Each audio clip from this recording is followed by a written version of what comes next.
Welcome to the Chevrolet Postgame. Here now, Mike Tirico. Wow, that was something, wasn't it? What a fun night here. San Francisco 42, Chicago 38. We'll tell you about the implications of this momentarily. I know a lot of folks are waiting for the Week 18 schedule, so are we. So let's look at it together, America. Saturday, Panthers and Bucks will play. Obviously, that game with significance for the NFC South. Not necessarily head-to-head because Atlanta still factors in. If Atlanta has a couple of wins here, it could change the complexion of that game, but likely for the division title. The game for the 1 seed, Seattle, San Francisco in here, 8 o'clock Saturday night, short week for the Niners. That game will be on ABC and ESPN. The Sunday games, Packers are locked into the 7. Colts, Texans are part of that CBS trio at 1 o'clock. In the NFC at 1 o'clock, the Titans and the Jaguars. Jaguars still alive for high seeding in the AFC. They're currently the 3. The late games, and again, both networks will have double headers. Broncos trying to lock down that 1 seed. The Commanders-Eagles game, part of that CBS block. The last game in Orchard Park, unless the Bills find a way to host a game late in the playoffs. And then the Lions and Bears. So Bears fans, you'll see the Lions Bears at Soldier Field, 4:25 on Sunday. That leaves one game next Sunday night. We will be at the confluence of the 3 rivers for Baltimore, Pittsburgh for the final playoff spot. And could it be the final game for Aaron Rodgers as well? 7 Eastern with football night. Kickoff around 8:20. Ravens-Steelers will be game 272 and a sensational end to what has been a wild 2025 season. That's next week. Back to tonight, our Sunday night players of the game. Brock Purdy, who was ridiculous with his 2nd straight 5 total touchdown performance. Christian McCaffrey's 181 scrimmage yards. Jay Tonjes in for the injured George Kittle, 7 catches, 60 yards. The Stars are standing by with Melissa Stark. What a game, guys. Brock, I'm going to start with you. What was it like watching the defense on the field during that last drive? I mean, we needed a stop. They got it. The boys just played their butts off, man. So for us to be able to just have each other's back, offense, defense, special teams, to go down the wire like that at the end of the year, man, there's nothing better.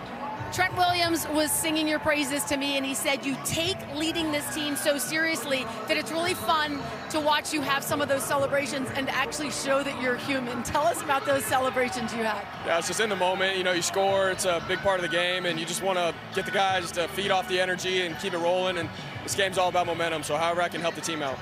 Yeah, and talk about momentum and keeping things rolling. First of all, the #1 seed, you guys are playing for that next week. Can you just talk about the importance of this win to get you there next week? Yeah, God's good, man. We got such a resilient team. I love the character in this locker room, man. Guys go down, guys step up.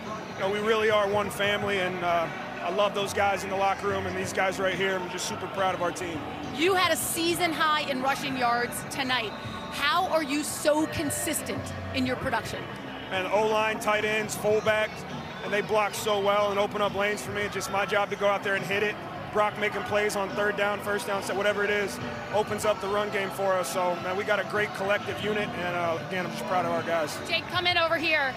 You stepped in the absence of George Kittle, and you stepped up. What was the key? I mean, just always being prepared. George has taught me so much, and when he's not playing, he's always so supportive on the sideline and giving me tips throughout the game. So I appreciate him, and you know, I'm just glad we came out with the win. Have you ever been part of a game like this? I mean, we've had some crazy games this year. That Thursday night down in LA, but nothing like this on Sunday Night Football. It doesn't get better than this. Awesome. Congratulations, guys. Crazy to say the least, Melissa. Okay, so here's what it looks like in the playoff picture in the NFC. The Bears can only be the 2 or the 3 seed now. Green Bay is the 7.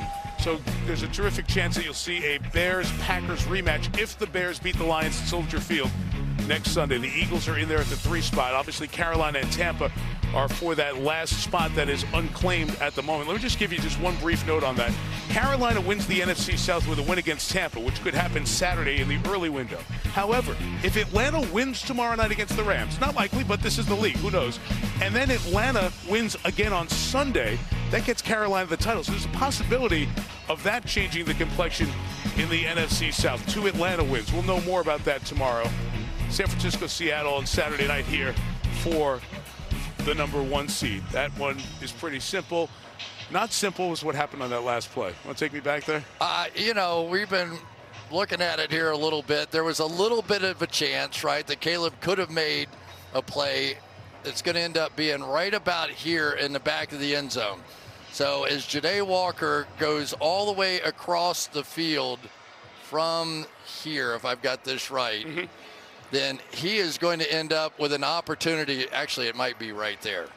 That's Loveland. There's Loveland in the back of the end zone. You've got a big tight end, and you know what the throw is, right? You throw it about 10 feet high. You give him a chance for a jump ball.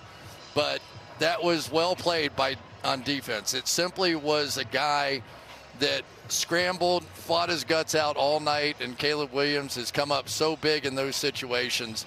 But the Bears proved something to me. To come in after that one last week, all the raw emotion of that, go on the road, they're all sick. Yes. Right, coming in here, and to fight down to the last snap. This is a team that I think deserves maybe even more respect. We've talked about these last-minute, victories and miracle plays and all that kind of stuff. That's not what we saw tonight. What we saw tonight was a team that was full of guts, full of fight, and they'll be ready for the playoffs. Let's say they beat Detroit. They end up the 2 seed. Then they'll have a couple of playoff games at Soldier Field. And then let's say San Francisco beats Seattle. No easy task. Seattle looks great, right? They might have to come back out here and play again. And if they do, they know that they're within this much.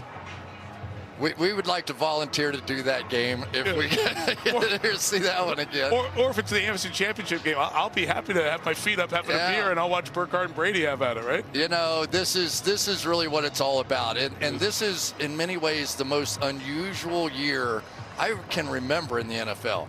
If you ask me to pick a favorite going into these playoffs, I don't know, because they're all you can put something on all of them, right?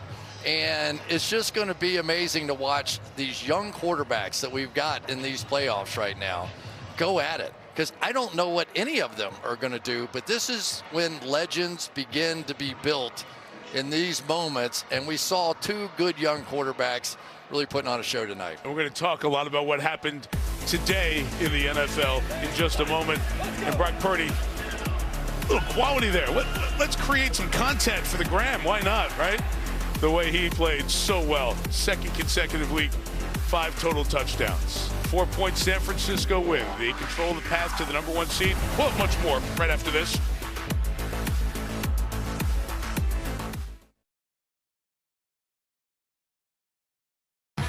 Welcome back to the Chevrolet Postgame. Time now for your Peacock picks of the week. What if your eyes and ears were hacked? The Copenhagen test. That thought-provoking new thriller, it does just that. Then dive into Begonia, a bold thriller starring Emma Stone and Jesse Plemons.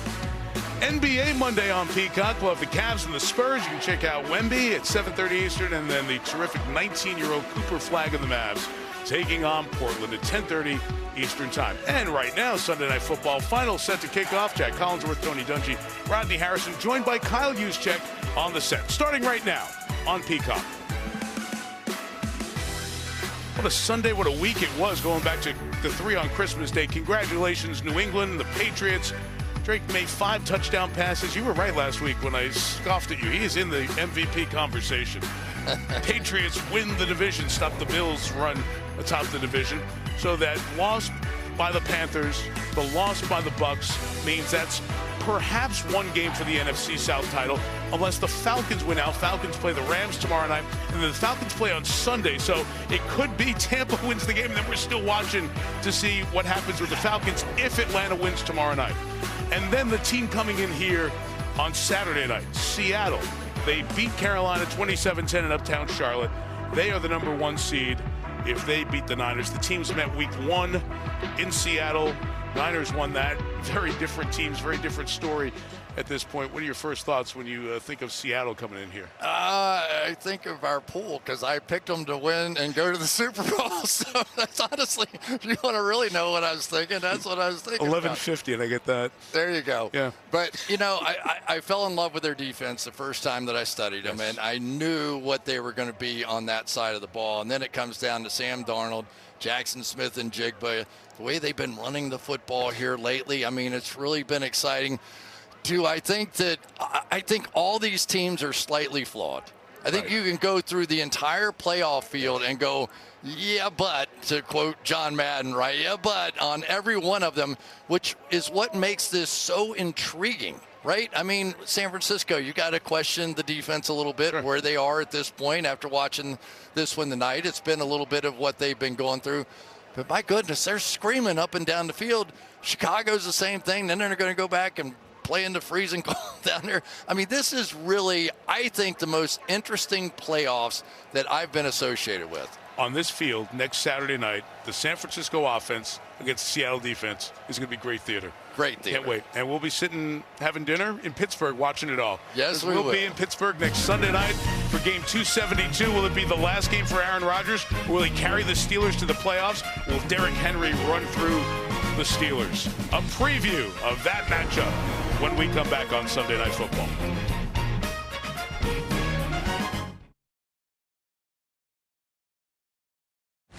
Welcome back to the Chevrolet Postgame.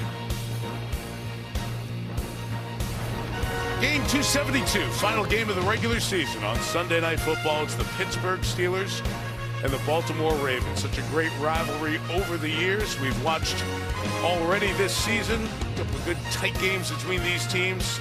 And with Pittsburgh moving to Cleveland, Baltimore winning in Lambeau last night on Peacock, it sets up one game for it all for that final spot in the AFC. Denver on its way to that #1 seed in the AFC. New England also at 13-3 there with them, so they'll work through that. Jacksonville, tremendous season for the Jaguars. They can have a 13-win season if they close it out. With Houston, the Chargers, and Buffalo, all dangerous teams who might be going on the road. But let's focus on Pittsburgh and Baltimore for the third time. An actual playoff game last year, a de facto playoff game on Sunday night. I can think of no game I would rather watch. And I'm talking about throughout the course of the year. If you tell me I'm going to get Pittsburgh and Baltimore for the right to win that division and go to the final playoff spot and the other one goes home, all day, I'll take it all day. It's going to be interesting, right? TJ Watt, do we know if he's going to be able to play? He's missed, right, 3 in a row at this point. We know DK Metcalf's not going to play because of the suspension with the incident with the fan, right? Lamar Jackson, is he going to play in this one? Snoop Huntley looked awfully good the other night. But Derrick Henry, finally, they gave the ball to Derrick Henry and they won the game. So you wonder how much this team is going to look a little different than what we saw just a couple of weeks ago. And think of the Hall of Famers who are on that field, like Henry and Aaron Rodgers, who could be playing his last game, or maybe a chance to play one last playoff, or 2 last playoff games, or make an unbelievable run back to Northern California and the Super Bowl, because you never count him out as you were if you were watching the Cleveland game this week. So you don't need to sell it.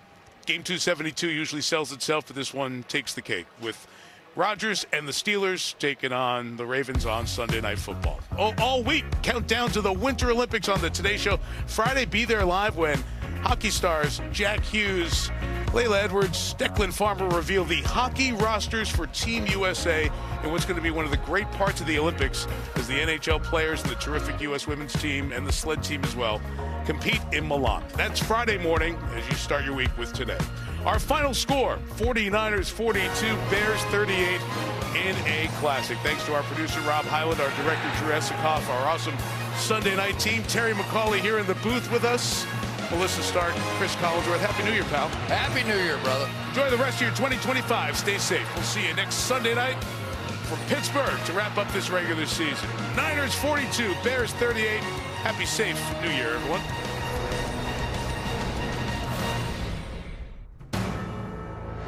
NBC Sports, home of Super Bowl 60. Thanks you for watching this presentation of the National Football League.